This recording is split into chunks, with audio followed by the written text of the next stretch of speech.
Saudaraku, Ketua Komisi 2 DPR RI menilai Gubernur Sumatera Utara Bobi Nasution yang mengharuskan kendaraan operasional asal perusahaan asal Aceh untuk mengganti plat BL menjadi plat BK merupakan langkah yang wajar untuk meningkatkan pendapatan asli daerah atau PAD.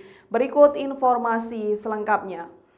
Saudaraku, Ketua Komisi 2 DPR RI Rifki Nizami Karsayuda menilai kebijakan Gubernur Sumatera Utara Bobi Nasution yang meminta kendaraan operasional perusahaan asal Aceh berplat BL diganti menjadi plat BK merupakan langkah wajar dalam rangka meningkatkan pendapatan asli daerah atau PAD.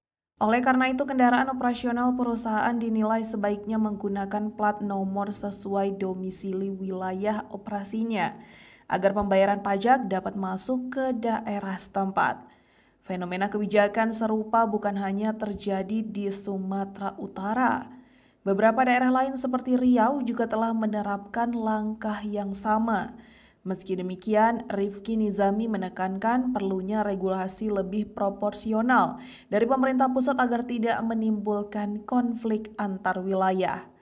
Sebelumnya, publik dihebohkan dengan video Gubernur Sumatera Utara Bobi Nasution yang menghentikan truk berplat BL asal Aceh di Kabupaten Langkat pada Sabtu 27 September 2025. Dalam video tersebut dijelaskan bahwa plat BL harus diganti menjadi plat BK agar pajak kendaraan masuk ke kas daerah Sumatera Utara. Bobi kemudian menegaskan bahwa aturan tersebut akan mulai diberlakukan pada tahun 2026. Ia meminta bupati di wilayah Sumut untuk mendata perusahaan yang berdomisili dan beroperasi di Sumut, namun masih menggunakan kendaraan berplat di luar daerah. Menurut Bobi, aturan serupa juga sudah dijalankan di beberapa provinsi lain seperti Riau, Jawa Barat, Kalimantan Barat, dan Kalimantan Tengah. Di sisi lain, Gubernur Aceh Muzakir Manaf menegaskan tidak mempermasalahkan kebijakan tersebut secara berlebihan. Ia menyebut polemik ini hanya bersifat sementara dan akan tetap memantau perkembangan di lapangan.